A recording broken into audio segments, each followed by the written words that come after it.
राष्ट्रवादीच्या गौरव घुले हे मात्र त्या ठिकाणी विजयी झाल्याची या घडीची सर्वात मोठी बातमी। पुण्यामध्ये त्या निमित्तानं कार्यकर्त्यांमध्ये जल्लोषाचं वातावरण निर्माण झालेलं आणि कार्यकर्ते बेफाम होऊन गुलाल त्या ठिकाणी उधळताना दिसतात। पुण्यातल्या जल्लोषाची ही आपण दृश्य यावेळेला पाहतोय लागवी। या घडीची खरं तर आणखीन एक महत्त्वाची बातमी आहे। पहा खाली जी आकडेवारी दिसते त्यामध्ये भाजप 90 जागांवर आघाडी घेताना दिसते।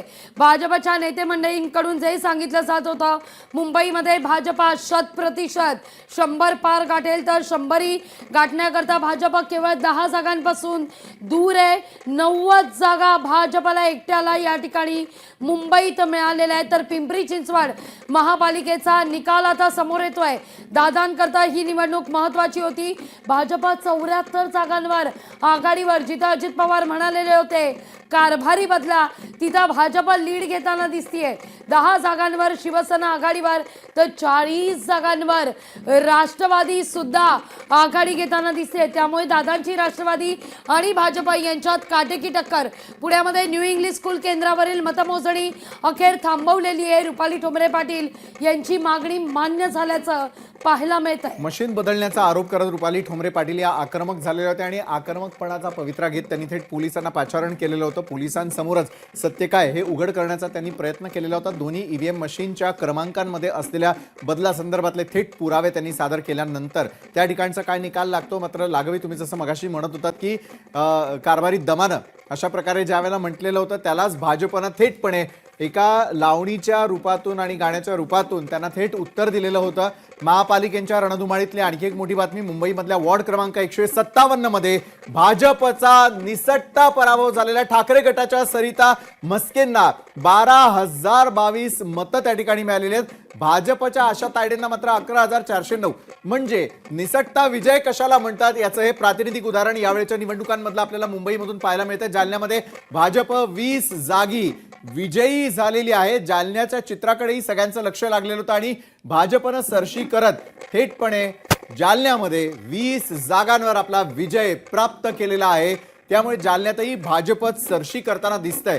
त्या पाठोपाठ जालन्यात भाजपच्या या 20 जागा राखण्यामध्ये यश आलेलं असताना भाजपचं जे मायक्रो प्लॅनिंग होतं ते मात्र कुठेतरी यशस्वी होतंय का, की पुन्हा एकदा साम दाम दंडभेदचा आरोप करत त्यांचे जे विरोधक आहेत त्यावरती टीका करताना दिसतात, हे संध्याकाळपर्यंत स्पष्ट होईल। मात्र सगळ्यात वेगवान निकाल लोकशाही मराठीची टीम आज निर्विवादपणे पूर्ण महाराष्ट्रात येते। मुंबईतल्या वॉर्ड क्रमांक 52 मध्ये भाजप विजयी झालेला आहे। भाजपच्या प्रीती साटम यांना 9,917 मतं ही त्या ठिकाणी प्राप्त झाली आहे। ठाकरे गटाच्या संदीप गाढवे 8,953 मतं त्या ठिकाणी मिळवताना दिसतात।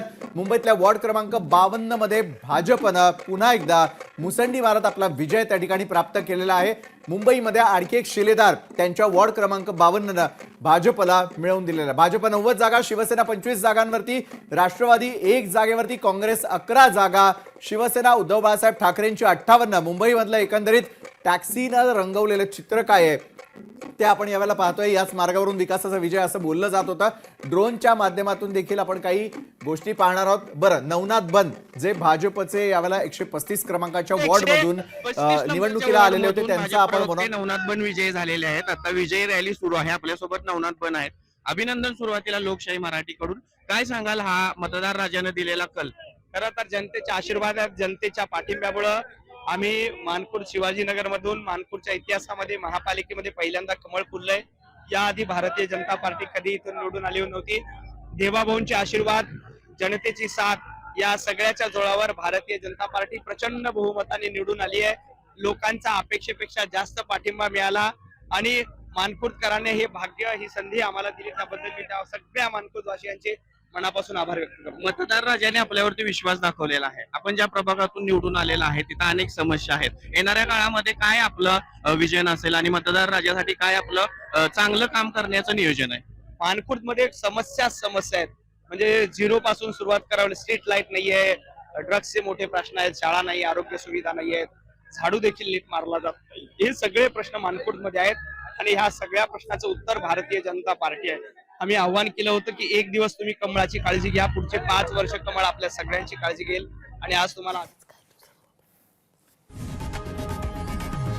लोकशाही मराठी ऐका, पहा, जागरूक रहा।